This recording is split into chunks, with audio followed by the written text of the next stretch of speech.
In this episode, we'll be discussing the anatomy of the male urethra.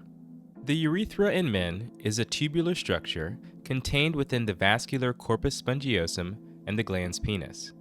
It has a submucosa which contains smooth muscle, connective tissue, and elastic tissue, and its caliber is about 24 to 26 French at the meatus and is at its widest in the bulbar urethra, about 36 French. The male urethra is generally divided into an anterior and posterior segment. The posterior segment begins distal to the bladder neck and ends at the perineal membrane, while the anterior segment begins at the perineal membrane and continues distally to the meatus. The most proximal aspect of the urethra is the prostatic urethra, which travels the length of the prostate and is made up of transitional epithelium. A urethral crest lies in the midline and is flanked by prostatic sinuses on either side. These have perforations, which represent prostatic ducts, which carry prostatic fluid from the lateral lobes into the urethra. At its midpoint, the urethra turns anywhere from 0 to 9 degrees, but 35 degrees is what's typically quoted. This turn defines the preprostatic segment, which is proximal to the midpoint, and the prostatic segment, which is distal to the midpoint. The preprostatic sphincter is surrounded by circular smooth muscle. The vira montanum is a widening and protrusion of the urethral crest. It has a prostatic utricle, which is a Mullerian remnant located at the apex of the vira montanum.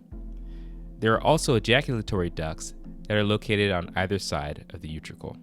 The next segment is the membranous urethra, which on average is about 2 to 2.5 centimeters in length and spans between the prostatic apex and the perineal membrane.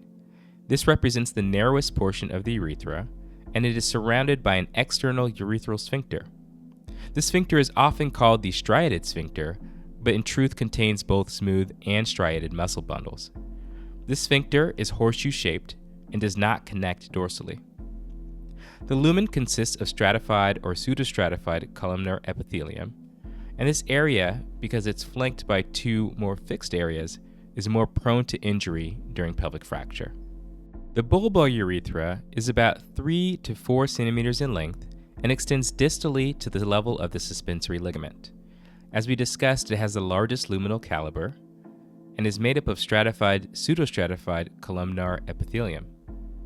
The bulbar urethral glands, or Cowper's glands, empty into this region at the 3 and 9 o'clock positions. Importantly, Cowper's fluid, also known as pre-ejaculate, lubricates the urethra and neutralizes acid from any remaining urine.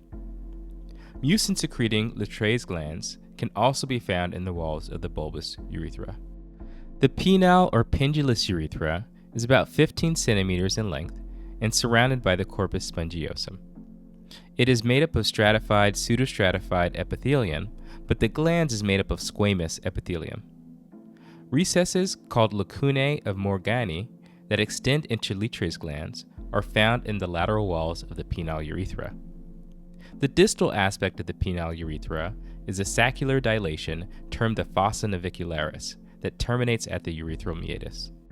Let's take a moment to note that the position of the urethral lumen within the corpus spongiosum changes depending on which segment of the urethra we're in. If you look at figure A, you'll notice that the lumen in the bulbar urethra is located very dorsally in the spongiosum, whereas figures B and C, which is more distal, centers the urethra a little bit more in the spongiosum.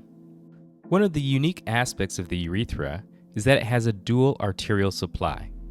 Proximally, it's supplied by the bulbar urethral and circumflex arteries in an antegrade fashion. However, distally, it's the dorsal penile artery, after supplying the glands, that supplies the rest of the urethra via a retrograde fashion. This is why the urethra can be mobilized extensively, divided, and then sewn back together.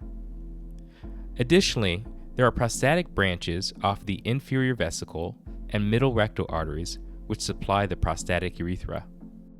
Venous drainage is via the periurethral veins, which drain into the circumflex veins and ultimately drain into the deep dorsal vein and the prostatic venous plexus. Bulbar veins are also drained into the internal pudendal vein proximally. In regards to lymphatics, The distal male urethra drains to the superficial inguinal lymph nodes. The bulbar, membranous, and prostatic urethra drain to the iliac, obturator, and presacral lymph nodes. Crossover may occur at the prepubic lymphatic plexus. Finally, as for innervation, the pudendal nerve supplies somatic motor and sensory innervation. The pelvic plexus supplies autonomic innervation, with the parasympathetics coming from S2 to S4 and sympathetics from T11 to L2. And that wraps up this lesson. Thanks for watching.